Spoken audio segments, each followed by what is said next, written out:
So I was reading some stuff on the Bhagavad Gita from that tradition, like a book on it from one of their like deeper, more authentic lineages or whatever. And it's wild. Last time I went through the Bhagavad Gita material, I was not Orthodox, and so it just didn't quite hit the same.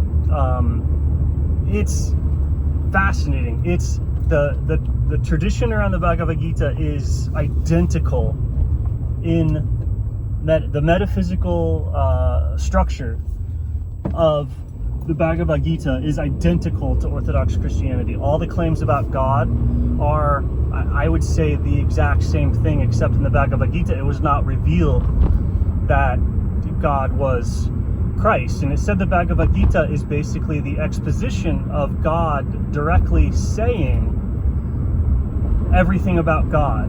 That's what they believe the Bhagavad Gita is God talking about himself. God talking about creation himself, and they consider it to be perfect. And I would say it aligns up completely with the Desert Father monasticism that sprung up around Christ and the metaphysics concerning Christ.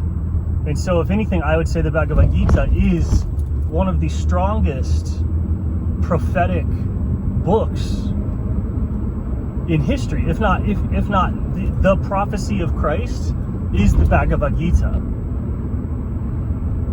And with Christ, that was Christ living out, not exposed. Like the Bhagavad Gita was God orating, speaking directly, saying this is what it is, and then Christ was God being that.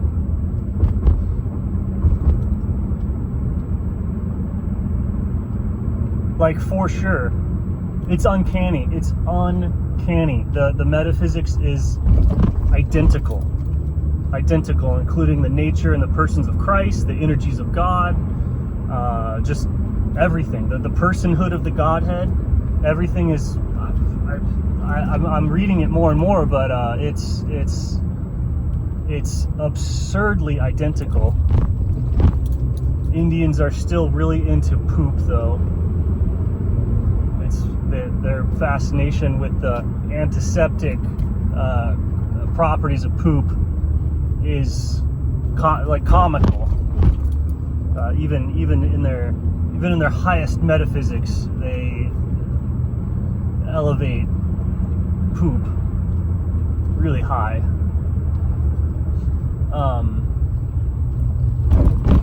But that's neither here nor there. I would say, this is just a little thought blurb, like it just seems like if you're into Indian metaphysics or whatever, it started out, and they consider all the lower, even the Bhagavad Gita says anything other than service and devotion to the person of God is a lower, you're worshiping lower divas or whatever. But the entire metaphysics of salvation, heaven, hell, just everything was the same. Everything's the same. And it's wild. The only way that it could be the same, like that far in advance, because people who studied Christ came to the exact same conclusions as what's just directly told in the Bhagavad Gita. The Bhagavad Gita is much more I would say, straightforward in some ways, especially their disciple tradition. It's very very scientific, very this and that didn't come in Christianity except later through the monasticism. And it's a different energy, right? It's a different energy than if you say something versus you do something. Christianity is the action of the truth of the Bhagavad Gita.